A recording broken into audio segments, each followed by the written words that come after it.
What is going on, everybody? Welcome to another episode of Nothing Personal, Just Buffalo. I am your host, JT. I got my co-host in the building with me, NFL pedigree, like to call him, James Mallory. And let me fix my cam here a little bit. First loss of the season, the Buffalo Bills took to the Baltimore Ravens on Sunday Night Football there. An ass kicking, if you want to call it that, nonetheless, that's what they did. They gave us a good old-fashioned one, too. Bills allowed 271 yards on the ground. Derrick Henry carried the ball 24 times for 199 yards. And Lamar Jackson had another 54. But some interesting takes on this game. You know, I kind of figured it would be a tough game going to Baltimore. Primetime game, kind of we talked about it a little bit last week. But James, man, obviously the Bills winning in Baltimore, and they got to hand it to them. They got to hand it to them. Yes. Nothing more really to say about it. But what you think, man? That game reminded me so much of the Tennessee game a couple years ago when Derrick. Before we even lost. Oh, no, you cut out there. I said that game, I'm sorry, I'll have to take my Wi-Fi off. But that game reminded me of that Tennessee Titans game we lost a few years ago when Derrick Henry went off. Before we even lost it had that feel to start the game. And I may cut out for a second, but that's what it reminds me of. This loss, it rolls off of my back. You played against a team that was desperate. They needed to win. If they fall 1-3, like they had trouble within their division, right? So they needed that win, right? And they approached it as such, and they took care of business. Hats off to them. They did a phenomenal job. I think they had a great game plan, and they took it to the Bills. They really did. But I don't think that tells who the Bills really are. I really don't think so. No. I mean, I don't know who they are. Like I've been saying this, like I don't think you know who anybody is until probably week 7, week 8 of the NFL season now. And I keep going back to it because people don't play in the teams don't play guys in the preseason anymore. You never really get a good enough gauge of who you are, what your identity is, who's actually good, who's bad. You got teams getting off the fast starts that's going to flounder. You got teams getting off the slow starts that's going to flourish. So I think it's just finding a balance between there. And thankfully, as I said before, we talked about it one of the first episodes, Buffalo needed to start the season out hot because this road trip right here is treacherous. Yes. This is a treacherous road trip. I'll be honest, okay? We didn't pick the game, but I think I kind of alluded to it last week a little bit that kind of didn't feel like Buffalo's going to win this game going to Baltimore. I just didn't see it. And the reason I didn't see it is, yeah, we have had pretty good success against Lamar Jackson and the Ravens, but we have not seen Lamar Jackson with Derrick Henry with the Ravens. And don't be honest with you, that's a complete different animal. And when you start talking, and I'm not making excuses, okay? But when you start talking about facing Lamar Jackson now with the Derrick Henry as his backfield mate, and you have no Matt Milano, you have no Terrell Bernard, okay? You have no Micah Hyde, no Jordan Poyer. You have these guys, no Teron Johnson specifically as well. You kind of need those guys. Yeah, kind of need them. They're important, right? I definitely hear what you're saying, man. They did their thing running the ball, man. Derrick Henry is Derrick Henry. He had a really, really good game, man, and just give them their credit. They're an NFL team, a very good NFL team at that. So they took care of business. Right. I was a little bit disappointed in the stats that Buffalo put out. I think that they were guessing, and I mean, this is a good test for young DC Bob Babbitt, who's only in his 4th game as defensive coordinator, right? Yes. And you could see when you start throwing Nicholas Morrow in there, and you're running. It felt like they were running 4 linebackers, sometimes 4, maybe sometimes 3. That's where you see the absence of Teron Johnson. He gives you that extra safety in the box, right? Yes. Especially against Nicholas Morrow, man. I was happy to see him playing. I didn't know he existed anymore. I was happy to see him play. I thought Dorian Williams. We'll get into more specifics. I thought Dorian Williams played well, man. He's been playing well. Like I said, got to hats off to him. He's been playing well. He actually led the Bills in tackles with 12 tackles the other night. I actually picked up Dorian Williams on my fantasy team before that game. I told you last week I was going to do that. So I did pick him up. And listen, he met Derrick Henry in the hole a couple of times. Like he met him and like, what's up? Like he doesn't care. My problem with Dorian Williams has never been in the run game. It's just been the passing game to get a touchdown to Justice Hill. Yeah, I don't know. I didn't look at the film to see if he made a mistake or he'll just beat him. That's a tough matchup for any linebacker. But just saying that specifically in that area was my issue. That he could do that. I know he can run, see ball, and go hit ball. And go get ball. I know he can do that. No doubts in my mind about that. The guy's a certified hitter. But no, that's off to him. He played well. I just say this. I felt like our defense line did nothing. Yeah, I agree. I think that our defensive line and the way they got pushed around and moved, they should be ashamed of themselves. And let me ask this, JT. What you got? Not to get too far off topic. What's up with the guy we just signed off the Atlanta practice squad? You know much about him? Yeah, he's more of a run stuffer. I mean, he has some extended play, not a ton of extended play. You talk about the guy we just picked up, Zion Leogo, whatever his name is? Yes. Yeah. I mean, he's a run stuffer. I mean, he's a big guy. He's a big human being. And I don't think it's any surprise that the Bills went and got another big human being after that game. Yeah. You know, when you look at this roster, you don't really see another true nose. You don't really see a true nose tackle. Yeah. You know, somewhere where how we picked up Linval Joseph in the last season. We don't really have that on this roster. So I think you did see that. They got moved up. They got moved up the ball. It wasn't pretty, you know. But I'd say this overall defensive effort was very bad. I thought that you saw the inexperience of the safeties. You saw the inexperience of the linebackers. And specifically linebackers. You know, like I said last week, these linebackers who are playing had never played against Lamar Jackson. You've never seen Lamar Jackson's speed. Yes. But you want to know what makes this team dangerous right now and why I'm not even tripping about this loss? You got so many guys who are getting great reps and it's making that team deeper and deeper and deeper. You're talking about Dorian Williams. You're talking about Balin Spector. You're talking about Cam Lewis. You're talking about Ingram. Right, all these guys are getting valuable reps. Right. So when your starters come back, man, I mean, they're just making this team deeper. Like that's what makes it dangerous. Right. And I will say this. Lamar Jackson, I mean, obviously he didn't have to pass the ball much that game. He only had to pass it 18 times. He completed 13-18 for 156 and 2 touchdowns, right? Now check this, which is funny. To his receivers, he only completed 4 balls to his receivers. That was it. 4 balls to his receivers. If you include Isaiah Likely, the tight end, 5 out of 13 balls to receivers and tight ends. 6 to Justice Hill, 3 to Derrick Henry. Both his touchdowns come to the running backs. So what that showed me is their passing game has yet to evolve. And that's why, I looked at the game, and not to cut you off, JT.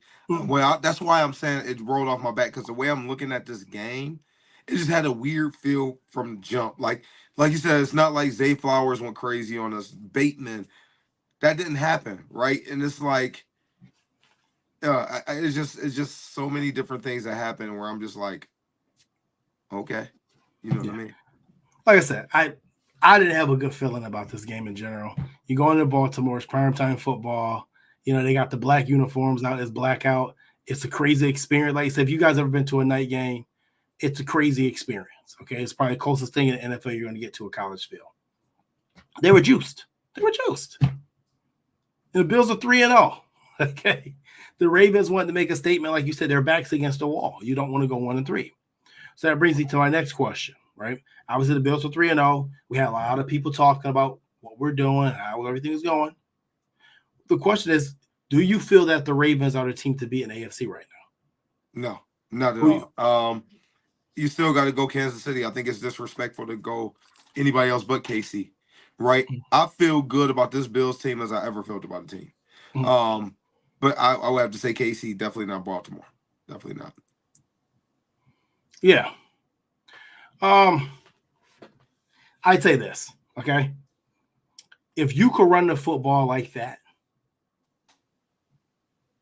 in January, December and January, you could possibly be the team to beat. Now, I'm gonna give them a slight edge over Kansas City, and I'm not disrespecting Kansas City at all. The only reason I'm gonna say the Ravens would be my team to beat in AFC currently is because there is no Hollywood Brown. Now Rashee Rice is gone for the season. Travis Kelce seemed like he's partially in the marriage. He ain't really playing like Travis Kelce. He partially on tour. Right. Okay. Kansas City does seem like Kansas City, and you got Isaiah Pacheco out now with a broken leg. So if I had to pick one team in the AFC for the team to beat right now, it'd be Baltimore. And like I said, last week it may have been Buffalo. I wouldn't have chosen them, but a lot of analysts and media outlets were saying, hey, in power rankings, this is the number one team. They're undefeated. They beat two teams handily, right? I get it. But for me, it's Baltimore. So, I don't know, man. Like I said, I give Baltimore the edge right now, and I say after slaying Buffalo, they are the team to beat in AFC. Now, if they can continue this run moving forward, we'll see. But they look good to me. The defense looked aggressive. You got Roquan Smith in the middle of that defense. Yeah. Who I will say this about Roquan, okay? I'd say he's a very, very good NFL player. One of the best linebackers in the game. But I also say he's also very overrated. That's fair. And the reason I say that is because I think Roquan is mentioned among the greats, Ray Lewis's, the Brian Urlachers, and his impact is not that. I'm just being real. He's a great linebacker. He's not a Luke Kuechly or nothing like that. No, exactly. His impact is not that. It is impactful, but it's not that. Okay. I feel more confident with the Bills going against this team in the playoffs again, even if it was in Baltimore, because I think a lot of times Sean McDermott has to see it once or twice. Let's see it twice. If he sees this team twice, then you know what they're going to do. Once again, I go back to the explanation I just had. Lamar Jackson, 13 and 18 for passing, 5 passes only to receivers and tight ends. That's huge. If you really, really look at that, that's a really telling stat. So, I don't know. What else you got on? We're gonna head to the offensive side of the ball. Okay, and this we're gonna bring our guy D Dot in. You guys been to watch the show last week. D Dot was on the show last week, and he's gonna bring our D Dot's more or less our offensive analyst. D Dot, what did you see from the Bills offense, and what did you not see from the Bills offense on Sunday Night Football versus the Ravens? Yeah, so for the Bills offense, I saw some of the built-in answers for the defense. Josh going with some of those reads, how we see more of, the quick hitting passing game. And what I saw with that, though, was it seemed as though, and it's hard to tell. We always know it's hard to tell from the TV view, the sideline view, right? Mm-hmm. But it seemed as though that the Ravens were keyed on that, and they started to trigger on that. The throws out to the flats, with Shakir. The one with Dalton was actually pretty good, where he kind of delayed his release, and then he hit that out route. I think it was like a 3rd and 6 or something like that. That was pretty cool. But then it seemed as though the Ravens was seeing how the Bills wanted to play that, and then they started jumping those things. So the thing is, also what I saw from the defense was the willingness to play some press looks, right? Whether it would be press man or press zone.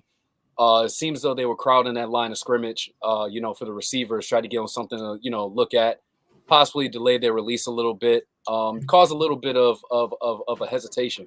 So the thing I want to point out, though, is the way that you're able to typically beat press defenses, you can either do it with crossers, you could do it, vertically, or you could do it with some rubs, especially if it's man, right?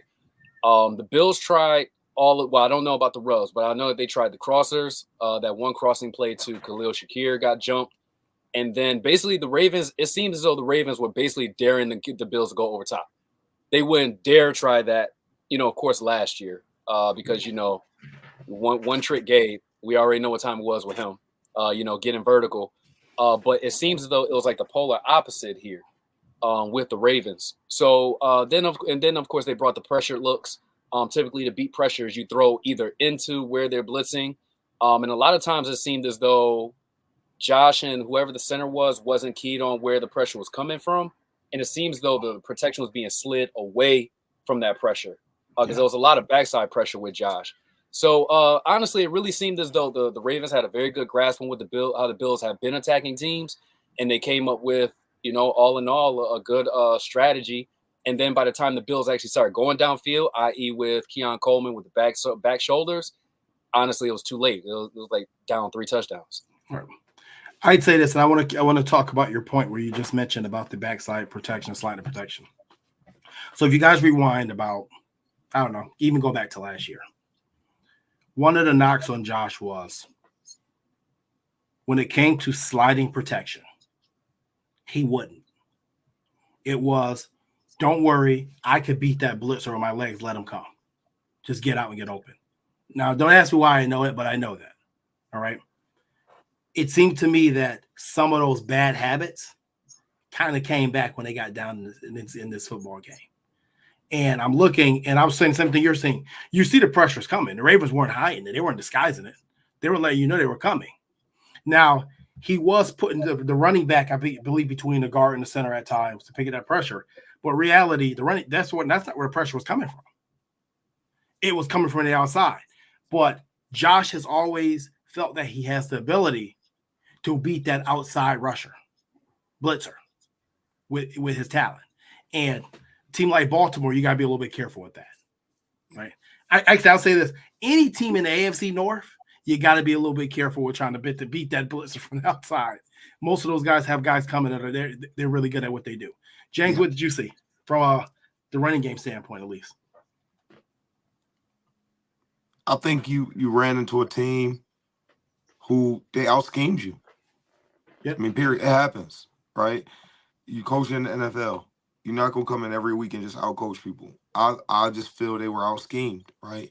And that's okay because let's be real here. Joe Brady is still fairly new. He's green at being an OC too, right? So I did see some bright spots there where we had the opportunity to come back and make it a game. And we felt we for whatever reason we didn't, but we were there. If you think about it, it was still we're in the game in the fourth quarter. It's not like this game was over in this. No, like right. People talking about the Bills got blew out. They didn't. Right? If you actually watched the football game, they didn't get blew out. They lost. They got a butt whooping, but they ain't get blown out. There was opportunities where the momentum started to swing our way, and we could have made it. We could have made the game. Right? We just didn't come through. That's where you're hitting growing pains when you're playing younger players. Where we had to get younger. This is what you mean, right? That's probably a game if you have Stephon Diggs, Poyer, Hyde, you have those guys, you'll win those type of games off of experience alone, right? This is where these type of guys have to bump their head to learn. A Balen Spector, Ingram, Dorian Williams, right? Keon Coleman. Shakir is still fairly new, right? He hasn't played a ton of snaps in the NFL. Dalton Kincaid is a second-year player, right? You got a second-year guard. And, so it's a lot of youth there, and it's a lot of still having to mold some of these guys in big moments where I think people fail to realize it because they look at their talent.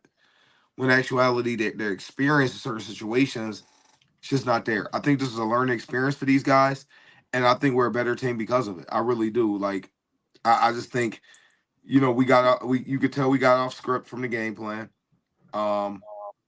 It just felt like we were kind of reaching at points and times. But it happens. To be 3-1 in the first quarter of the season, I'm not tripping. I'm good. Right. So I'd say this, okay? And we're talking about momentum and we're talking about offense. There's a point in this time in this game where the Bills could have brought this game within 11 points, okay? Could have brought it within 11 points. And this is a lot of play that a lot of people are talking about, which was the trick play, right? The play where we direct the snap to Curtis Samuel. He's supposed to pitch to Josh, and Josh supposed to out of the field. Now, if you watch all 22 on Twitter, it wasn't even open. Nothing was open at all. And Josh probably should have just ate the ball or threw it away because I don't know where he was throwing it. I looked at all 22. There was two receivers and 3 defensive backs back there. It didn't fool anybody. That was probably the one point in this game where the Bills had a shot to, okay, let's see if we can come back and put a little pressure on the guys and make it a game. You're in their territory. The score is 21 to, I believe the score. Let me just check something really quick. I just want to check something. At that point in time, the score was 21 to 10. You're driving. Even if you get a field goal out of this game, out of that drive, it's now an 8-point football game. It's a game. If you get a touchdown, now it's a 4-point game. You get a touchdown, a 2-point versus a 3-point game.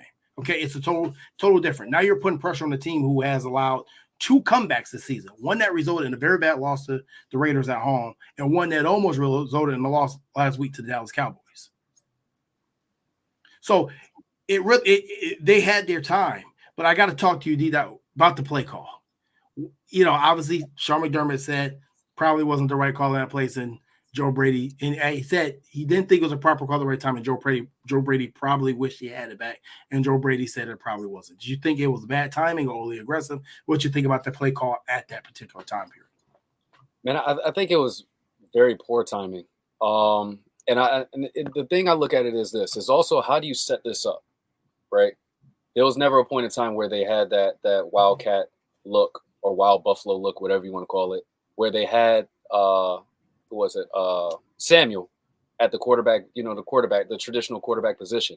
So, I mean, if you wanted to throw him out there, and Samuel is more, we've seen him, he's more than willing to operate back there. If you want to throw him in there and you wanted to, throw that package out there, see how the defense wanted to key on to it and everything, okay, cool, by all means. But as soon as they came out with it, I was like, ooh, something funky's going on.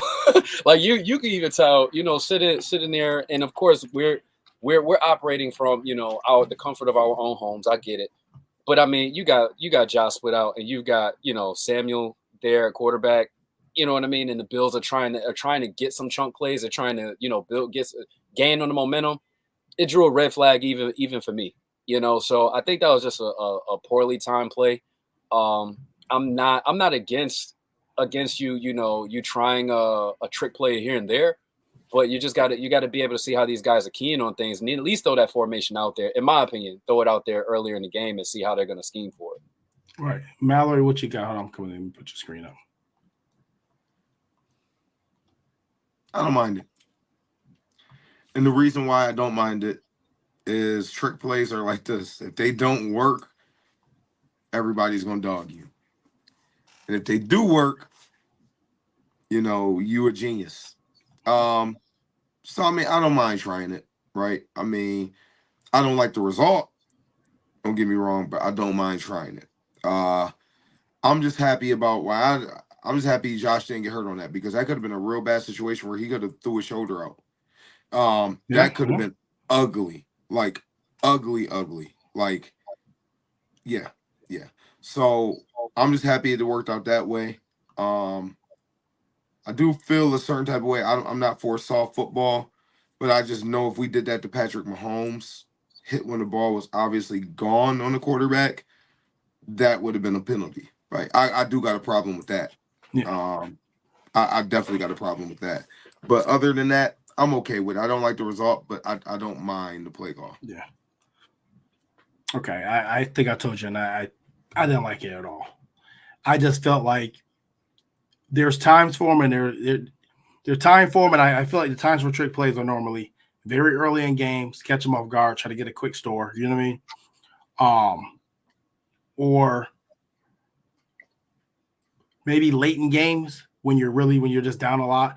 Like I said, we were driving down the field to make this a 1-score game. Okay, we're running this trick play at the Baltimore 44-yard line. So I know Cody Wells asked what the down distance is. It's 2nd and 7 at the Baltimore 44. I don't even like the spacing to call that play. Personally, you know what I mean? If I'm gonna call it with Josh, I probably want it be maybe on my end of the field, have the safeties up so I can really throw this ball deeper down the field. He didn't even get the ball off. I mean, like I said, he probably should have just ate it, because if you go look at the All-22 or the play on Twitter, it wasn't even close to being open. It wasn't.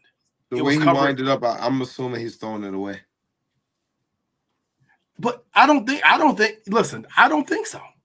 I think Josh was throwing that ball into double coverage because he was right at the sideline. If he wanted to throw away, he could throw right there. He was right. He was right at the left. He wasn't even at the hash. He was already outside the pocket. That ain't, it ain't like Josh too much. Throw that ball away too much. You know what I mean? Yeah. I don't think he was. I think he was throwing in double coverage. Hey, JT, quick question. Who's the personnel on that for the receivers? Do you remember? Do you recall? I'm going to have to go look. I think Matt Hollis was one of them, I believe. Okay, yeah, maybe Mac. Yeah, because I couldn't recall. The only reason why I asked that is because, I mean, we've seen Josh, throw the simulated punts before as well. Yeah. You know what I mean? Taking a chance downfield. So, I mean, either throw away or, you know what I mean, it's a punt to him as well. You know what I mean? So, but once again, we talk about this every week or every couple of weeks. It feels like we talk about this. Turning the ball over or making a dumb mistake when you're in the opponent's territory. We've been talking about this religiously for 2 years. And I've been saying for 3 years how many points we give away as a team by getting sacked out of field goal position, throwing an interception on the same side of the field to make it one-score games or to extend leads. We do it consistently. And yes, Major Cole, I saw your comment about about Tyler Bass. That's another thing. Your kicker missing kicks, right? We always find a way to shoot ourselves in the foot, most of the time in opponent's territory. So I just think that the play call itself it's something that shouldn't have been called at that moment. Not when you're driving. You just had 2 plays before that, 24-yard catch by Keon Coleman. Mm-hmm. Then you get the second 3-yard run by Cook, then a 6-yard run by Cook to get the first down. You're driving. You got pressure on them. If you score a touchdown on this drive, it changes Baltimore's whole game plan. It maybe put a little chink in their armor a little bit, right? Okay. So that's just kind of how I feel about the trick play. But the fact that they had to run a trick play, to me, at that point in time, it screams something different. It screams to me, just like you just asked me what the personnel did, and I can't give you the personnel. I can't give you the personnel because I actually forgot to actually see. I know it's Curtis Samuel. I can tell you he was in there, and probably Mac Adams is in there. But I can't tell you who the 2 receivers is, and that presents a bigger problem. That means if you're running that and in that situation, you're not trusting something in your receiving core, which then tells me that maybe you need to make a play to get another playmaker in here, in my opinion. Because this is 2 out of 3 games. Now, mind you, Josh Hand was really hurt in Miami. But we didn't really have to use receiving core too much in Miami. Can we trust the receiving core against good defenses like that? I mean, the jury's still out on that. I'm going to say I trust them. I do like them. Just being real, I like the receiving core we have. I want to see them gel. I want to see what they can do. They all bring a little something different to the table. Will we all like another playmaker? Yeah. Right. Yeah. Let's be honest here. We all would love that. We would have loved that last year when we had Gabe Davis, Stephon Diggs. Like, who wouldn't want another playmaker? But I'm very interested to see how they gel because I think these guys. I like the blend of what we have right now. I really do. It might sound crazy, but I really like the blend of players we have. What do you got? What do you think about the personnel, Dion? Because it's going to bring me to my next topic. I like them as well. I think I'll take it to this point. What was encouraging to me was we saw that Keon Coleman can win his one-on-one matchup. 100%. Like he had, and then plus he had that first drop. After that, I was like, this is really going to show where his mindset is, even as a rookie, as a ball player, rookie, etc. When he came back and he caught those back shoulders, I was like, yeah, that's encouraging right there. I think that there has to be an identity of who would be the top 2 or 3 guys to go to if they got a one-on-one matchup, though. I think that needs to be more established. Because the whole everybody East thing is cool, is great. But when the you know what I'm saying, like me and Mal talked about it before, when the chips are down, who's your guy? Like, yo, I got this. Keon can show some of that, but of course he's a rookie. You know what I mean? Kincaid, 2nd-year guy. I mean, I think it would be best if they find one or two guys, maybe three, but two guys at least that can, you know what I'm saying, serve in that light. Which brings me to the next topic. All right. And this is where I wanted to head right into this one. All right. There's two receivers' names that are out there right now. One name was out there last year. One name is new this year. And actually, they just restructured his contract to make it actually very favorable for a trade. Davante Adams and Amari Cooper. Okay. Obviously, we know that the price tag for both of those guys is going to be extremely different. The Raiders already been rumored to say that they're looking for a second-round pick and another conditional pick. If they get that, I doubt it. Probably third. In my guess, probably 3rd and 6. If they're going to get one, get 2 picks. Amari Cooper, right now, probably going to go for a bag of nickels. Probably talking about a 5th-round pick for him. Literally. I'm going to come to you, James, first. Should the Bills make a play for one of these two guys, possibly? And could they help this receiving core?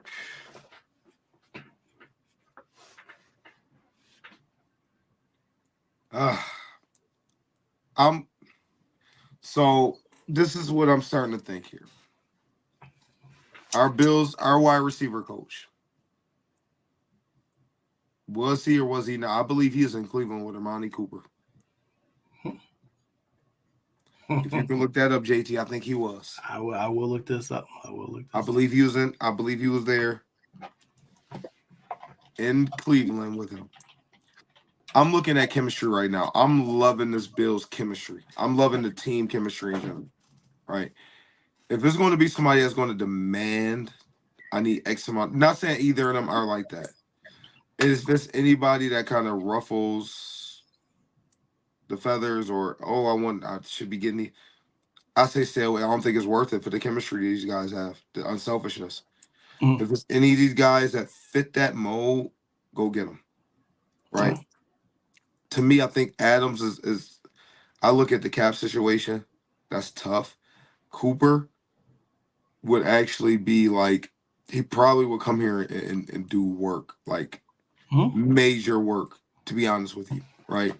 That would put Mac Hollins back in that reserve role. You would just put him there. That's exactly what would happen. But then you have to figure out who's going to be inactive, who you remove for them 53. That's a whole other story. But if I had to make one of those two for the Bills team right now, I'll have to say Amari Cooper. Okay. Yeah. Listen, I'm not disagreeing with it. What do you got, D-Dot? What are you thinking? I agree with the Cooper deal. I will point out to how he operated in Dallas. You know, it was even talk of, you know, Gallup and everything, even with Cooper and everything over there. Who's the guy and yada yada yada. And it seems though Coop just went out there and made plays, man. Like he just kept making play after play after play after play after play. And at the end of the year, I mean, his stat line was still super dope. But I mean, I can't recall. I don't know if you guys can, but I don't recall any kind of BS coming from that. You know what I mean? From his situation over there. He's usually a typically go to work type of guy. You know, Adams. We've seen what it could look like when he's not the guy. You know what I mean? And if a team is losing, and if they get a loss, we've seen a little bit of insight into that. We know Dallas hasn't been the best. You know what I'm saying? So I mean, Marnie had to take that. So to be real, I agree with Cooper. If the Bills did go after him, I would just say it depends on what that ticket is, though. You know what I mean? What the cost is. Yeah. So I'd say this, all right? Obviously, you're going to acquire them both. But if Davante Adams is indeed available, you're going to get into some type of bidding war. You're probably going to have teams like the Jets. Kansas City will inquire about both, honestly. They probably would not be able to land Davante Adams just because it's an interdivisional thing. I doubt that the Raiders are going to help the Chiefs out in any which way they can.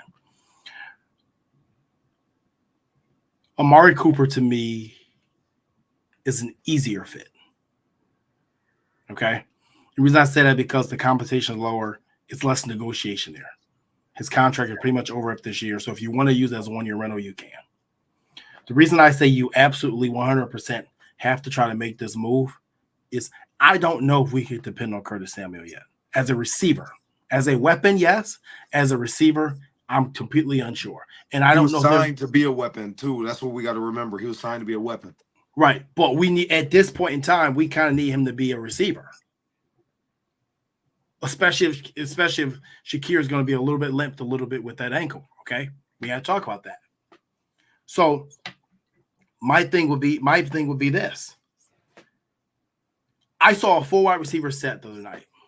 And I think I called you, James, when I saw it. You're down by 18, and there's a 4 wide receiver set, and I see Mac Hollins, Dawson Knox, Khalil Shakir, and it wasn't Kincaid. I believe it was either Keon Coleman or Valdez Scantling. And I said, oh, to the hell no. No. Absolutely not.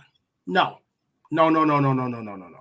And I keep saying that Dawson Knox continues to play because he's on a $14 million price tag. No way in shape and form should that core ever be out there unless Mitch Trubisky is in the game. And you're either up big and taking knees and handling the ball off, or like that game, you're down.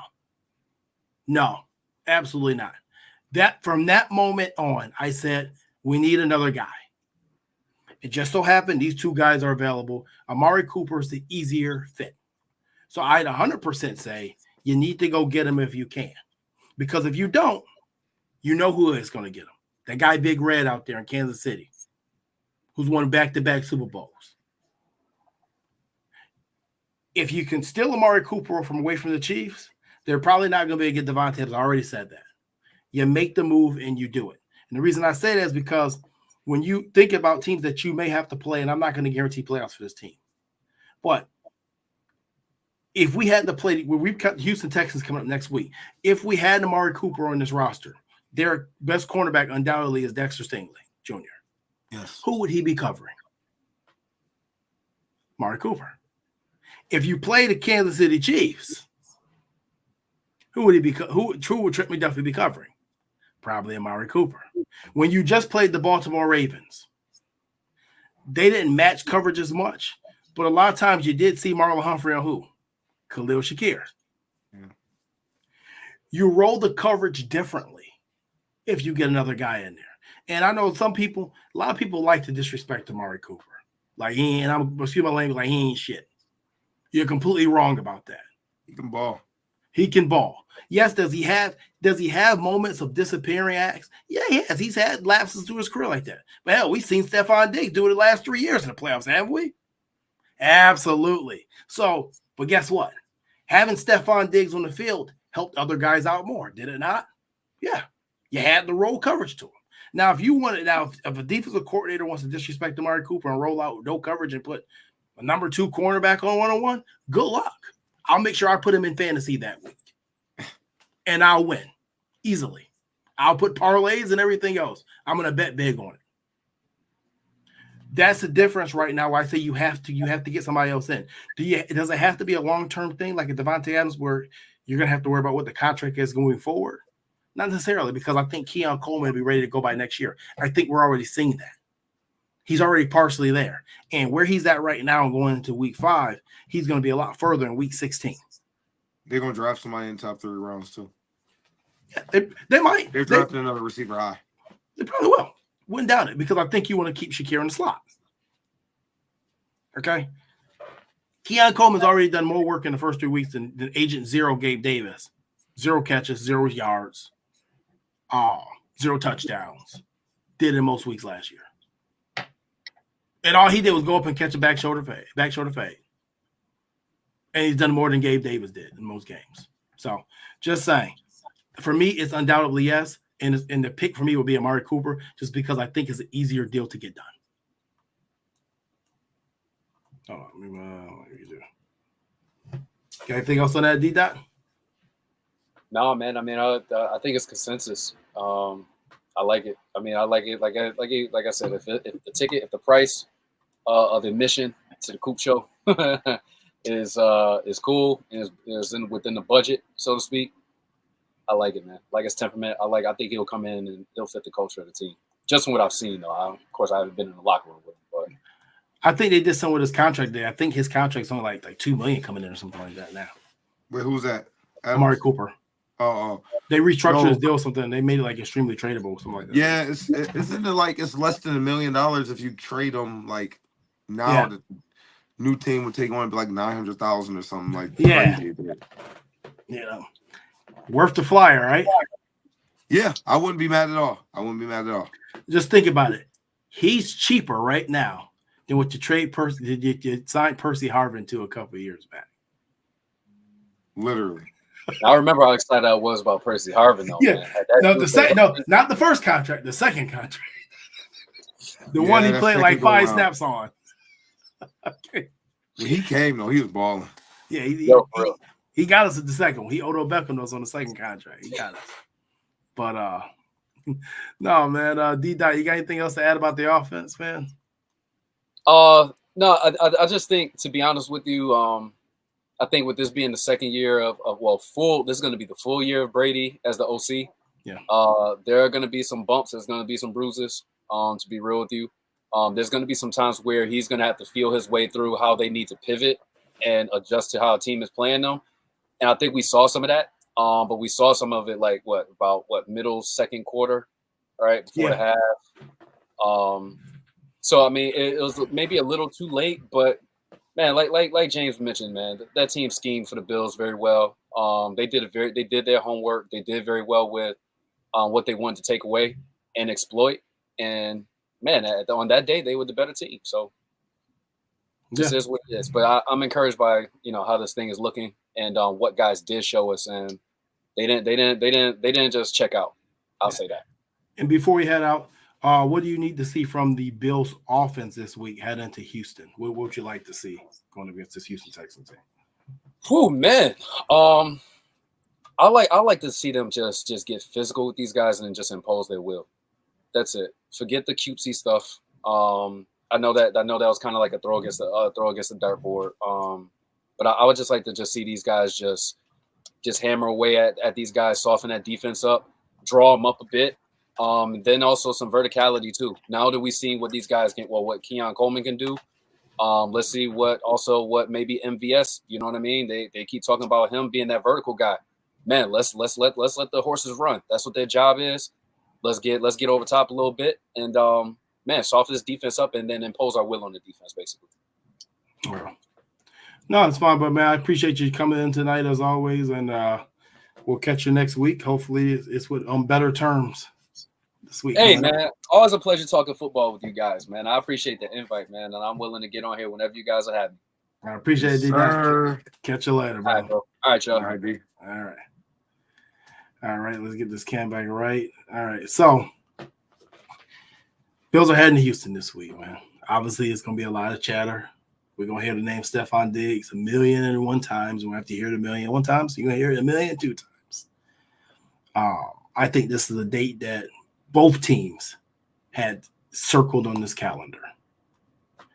And both teams are 3-1. Both have gotten there in different ways. Houston, a couple come from behind wins. Buffalo, a couple dominating wins. Houston has not looked dominant yet this season. Yeah. I know this is a team that I know that this is actually my man Jeff on Gonzalez makes a good point. I think he's talking about DeAndre Hopkins, another name that probably will come available here. Another name that we talk about the Amari Cooper situation. And yeah, I agree with that too. He'd be another guy. D-Hop would be such a perfect fit. Like, he would be the perfect fit here. I just don't think they're going to let him go. Yeah. I don't see it. I know that owner could be very weird with stuff like that. But you're talking about Nick Westbrook. Okay, I know you're talking about. Okay, gotcha. Oh, okay. Okay. But no, this is an interesting game to me. Obviously, outside the storyline of Stephon Diggs and the trade to Houston, there's a lot of different storylines here. You got Sean McDermott, D'Amico Ryans, younger guy, more of a Grizzly vet guy now, coaches, coaching staff. Organization that went really aggressive, went extremely aggressive to get people on their team. With the Will Anderson trade, the CJ Stroud, to make quick work of things, right? Going to sign a Daniil Hunter. Yep. So it's a very interesting matchup. And the Bills, where we say we don't know where they are. This game right here is a bounce back game, and it's going to be very telling. I said before a couple weeks back that on this road trip, if they started off 3-0, which they did, they need to at least go 1-2 on this road trip. Yep. And come back home 4-2. I'd be okay with that. Now, obviously, I love them in this road trip 5-1, but this is a gauntlet 3 games here. Yes. What's the most interesting storyline about them in Houston for you going to this game? Ooh. How you respond after a loss. I don't even think it's a Stephon Diggs thing, right? Because let's be real here. We know Stephon Diggs is a baller. We know Josh Allen is a baller. That's no secret there. Whatever they do in this game, it's not going to change my perspective of Stephon Diggs or Josh Allen, right? For me, it's about the bounce back for the Bills, right? And are the Texans ready for that next step? You know what I mean? Like, they are. Were you a one-hit wonder? Are you legitimate? Are you a legitimate candidate? So I think those are the 2 things I'm kind of looking for right there. I'd say the most interesting storyline for me is it's not even Josh Allen and Stephon Diggs, because I'll just be happy when this game is over. Mm-hmm. And I know the chatter is not going to go away because both of these teams seem like they're probably headed to playing postseason football. I'd like to say that's the big storyline. The big storyline for me is this going to be a rivalry? You got the old guard right now, who Buffalo's been holding out in the AFC, compared to the Texans, who want to show the world, hey, we're going to challenge you. We're going to be there. Yeah. And that is undoubtedly their mentality. Okay. So I'd say this. That's the biggest storyline. Because whoever comes out and wins this game got one up on the other team. And undoubtedly, both of these teams will probably be postseason foes for the next few years. We thought when the Bills lost to the Texans and Deshaun Watson, when Josh Allen's second year, that, hey, this potentially turned into a rivalry right then. But then everything happened, went haywire in Houston. They had to completely rebuild. But now we're back to this point again. And by you throwing in a Stephon Diggs, it's just adding fuel to that fire.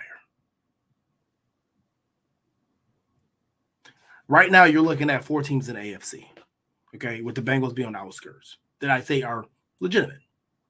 Houston, Buffalo, Baltimore, and Kansas City. Yeah. Now you can throw in the Jets, you can throw in, Miami if Tua was healthy. You can throw in, if you want to throw in Pittsburgh, you can. I don't. I just think they're a good regular season team. I think they're going to get knocked out in the first round of playoffs again. If they make it that far, if they can hold up there in their bargain. Yeah. The Chargers, they will be there at some point. I don't think it'll be this year. You got to give Harbaugh another year or two, but that's another team. They're coming. Because Deion says they're coming. The Hardballs ain't losers by any means. Yep. None of them. So they'll be there at some point. It's just not right now. And you don't know, and the Bengals are so screwed up with the contract situation, T. and Jamar Chase. I don't see that situation unraveling perfectly this year until that dust settles with all that. So there's 4 teams: Buffalo, Baltimore, Kansas City, and who's the 4th team I said? And Houston. Those are your 4. So you think there's going to be a new rivalry after this game? It very well could be. If it's a blowout, I think about this. If anybody get blown out, no. If it's a close game, come down to the last possession, absolutely. We got something brewing. But what if it's not a blow? What if it is a blow? You don't think the team will come back like, listen, oh no, you got me that one time, I'll come back. Nah, I mean, I am spinning the block. You gotta put that focus on KC. Like, you can't get caught up in these 2 teams' rivalry when neither one has won the Super Bowl. Right? You gotta shift your focus to KC. True. So who do you think the pressure's on this game? Do you think the pressure's on Stephon Diggs, or do you think the more pressure is on Josh Allen and the Bills? Stephon Diggs. Because if Diggs comes out there and land egg 2 catches for 12 yards, yikes. We know what Josh Allen gonna do, right? He's gonna make plays. I think it's gonna step on Diggs more. Okay. I thought about this, and I thought about this one long and hard. Okay. I think the pressure is on Josh Allen and the Bills. And Really? the only reason I say that is because the only simple reason is because the way the offense looked last week. If you go into a game like this and the offense looks like that again, it's going to be a pressure on them because then they're going to say, look, what happened? And especially if you lose this game and your offense doesn't perform well, especially your receivers, they're going to be like, look what happened. Now, mind you, say this is a shootout. Let's say the Texans win this game out, 41-38. Both quarterbacks throwing for 300 yards, receivers getting balls all over the place. No one's going to say a word. They're going to say, hey, you know what? Both teams came to play. The Bills are fine without Stephon Diggs, and Houston is better with having them. But if you lose and your offense doesn't look good, they're going to say, look what happened. You traded number one. Now you don't have one. Yep. And if Houston lays an egg, and like you said, Stephon Diggs has two catches for 12 yards, and the Bills win, you know what's going to happen? Nothing. No one's going to care. You know why? Because he's only a receiver. He's not a quarterback, he's not a head coach, and he's not a GM. And he's already been tabbed as a diva from Minnesota. That's fair. No one's going to care. Listen, his problem in Buffalo was he felt that no one cared what he had to say. That was a big problem. And to a point, it kind of didn't. Because you're a receiver. This is like if Tyreek Hill says something in Miami, they'll consider it. They'll listen. But it ain't the same if Tua, Chris Greer, or Mike McDaniel ain't saying it. We hear you, bro. I hear you. Don't really care. You're a receiver. Just go catch balls. Same thing in Kansas City when Tyreek Hill go, right? They would win a Super Bowl. So did it really matter what Tyreek had to say? No. Doesn't matter. So in my opinion, the pressure's on the Bills because it was the Bills on record who traded Stephon Diggs and ate the cap hit. As Brandon Bean mentioned, what did he say? He had to have it happen right now. It was best to eat it now. Yep. Didn't have to. You chose. You made the decision. It seems like Josh was informed of that decision. Josh was okay with it. Sean McDermott was already over it at the beginning of last week. We saw when Stephon Diggs reported to camp last year. So in my opinion, more pressure is on the Buffalo Bills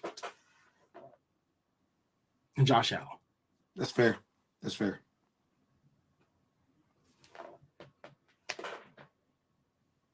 I want to see Khalil Shakir come out here and have 100 yards. Yeah, he could. I want to see these boys play to say, listen, we can play football too. We don't need them. But that's just it, man. I think the pressure's on the Bills and Allen. But back to the game, what do you think needs to happen for Buffalo in this game to make sure they come out with a win? Establish the run. Yep. And play physical on defense. Period. Everything else will take care of itself. Establish the run. Win up front. Play defense. It's going to be a really tough day trying to start Nico Collins and Stephon Diggs. It's going to be tough. Don't know the injury status of Joe Mixon. Don't know if he's going to be playing yet. Did he play last week? We don't know. Don't know if he's going to be playing this game. Listen, Houston's only averaging 19 points a game on offense right now. Yes. Yes. It ain't been easy. It ain't been easy. So You got to take care of business. I think you got to get the CJ Stroud. You got to get to him often early. You got to hit him, get him on the ground. Obviously, Von Miller received a 4-game suspension this afternoon. So we will not have Von Miller, unfortunately. So A.J. Epinesa, Greg Rousseau, they got to step up. Specifically Ed Oliver. Listen, Ed, you're going back home. You're at home in front of the family and the friends. You got to have a big game because he disappeared last week. He disappeared. So He did.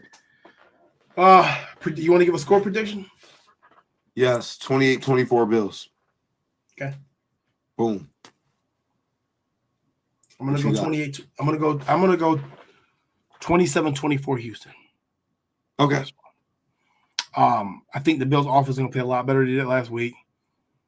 I just think there's a lot of emotion in Houston for this game. Like Houston needs to more of a statement than the Bills do. We know at the end of the line, the Bills are most likely probably gonna be sitting around there. Houston's trying to make this statement.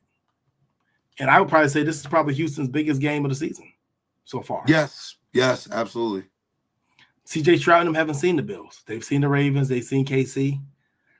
They've lost to both. No, did they beat the Ravens in the playoffs? They did, didn't they? They knocked the Ravens out. No, they the lost. Ravens got knocked out by KC. Right. Houston lost. Yeah, okay. You're right. At some point, they got to slay one of the three big dragons in the AFC. Yeah, they're going to have to. Baltimore, KC, or Buffalo. If they want to show that they belong and they real, they got to slay one of them. This is their chance to say Buffalo at home and Stephon Diggs get a little bit of bragging rights. So we'll see what happens. But hey, overall, I just think that I hope that we can get this game over. Buffalo can win. I do got Houston winning it, but I hope Buffalo can win it. And then we can just kill this Stephon Diggs shit, man. I'm over it. I'm done. I don't want to hear it no more. Like, listen, he had a great run here in Buffalo. He helped put us over the top with certain things, stuff that we didn't have before at the position.